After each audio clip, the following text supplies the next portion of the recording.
All praises due to the Most High, family. We back with another Acres anime review. I just finished watching season 2, episode 4 of My Hero Vigilantes.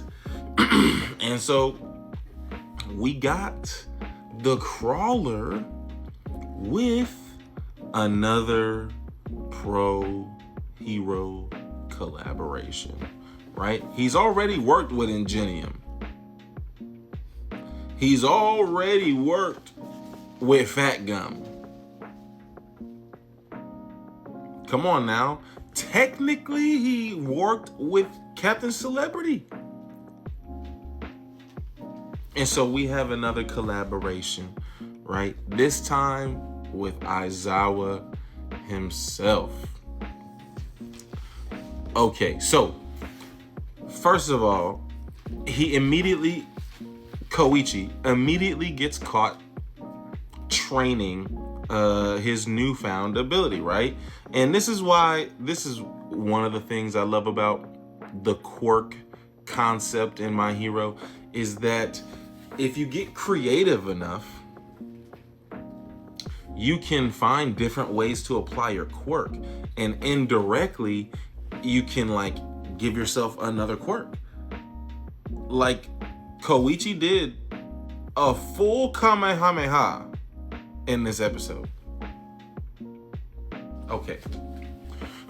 But Pop Step is on him. She's like, hey, look, this is like throwing something at somebody, which is never acceptable, right? You can't throw rocks at somebody because they're just minding their own business. You can't even throw soft stuff at somebody because what are you throwing at me, gang? I'm finna throw hands back at you. It doesn't matter. And so Koichi's like, okay, I hear you, Pop Step. So I'm gonna go out and patrol. You wanna come? And Pop Step says, no, I gotta study. So Koichi goes out and patrols, and he did not realize that he was gonna be out for a very long day. Family, off rip, right? We're on patrol, and this ginormous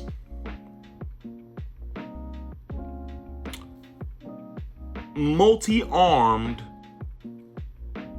destructive villain is on a rampage, right? And Koichi's like, there's nothing I can really do with that. So he's telling everybody to evacuate, and he's like, well, maybe I can just keep it busy until some official response comes, right?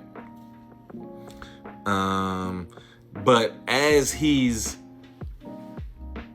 leading along the villain, right, eventually he stumbles across Aizawa, who is in these Kamen Rider brothers place of business, right? Aizawa basically walks in on them doing what appears to him to be a shady deal. It was really just some bald dude seeking some off-brand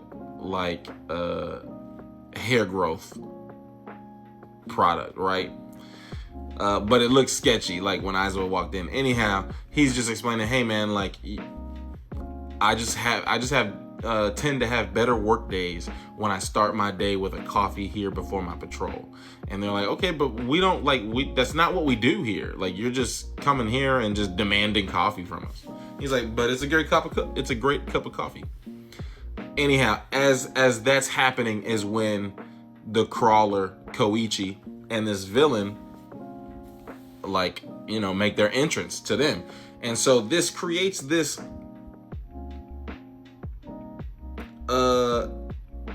we team up in real time, right, with the three of them, with Koichi. And so we get into a scuffle. We try to, or we end up saving some girls who the villain had pinned down at some point,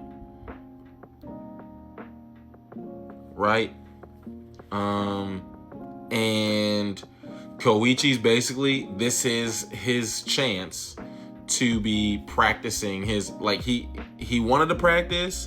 Pop Step discouraged him from practicing and said, hey, like, you can get in real trouble if you do this. And this villain is giving Koichi, like, requiring Koichi to have to tap into this ability in order to literally save Aizawa. That's literally what happened, right? Aizawa was trying to fight this villain on his own. And obviously, this is a bad matchup for Aizawa. This is like, if you've seen the original series, this is very similar to Aizawa fighting the original Nomu. Just this strong, regardless of quirk, strong, massive body. Is a bad matchup for Aizawa. As proficient and excellent and creative and advanced as Aizawa is, it's just a bad matchup for him. So eventually, Koichi, against what he knows to be common sense, or knows to be better for him, against that, right? At risk of getting in trouble, he leaps in front of Aizawa and uses his blast technique, right? And saves Aizawa. Now we regroup. The two Kamen Rider brothers, they try to get involved. It's 4-on-1. We're still not winning.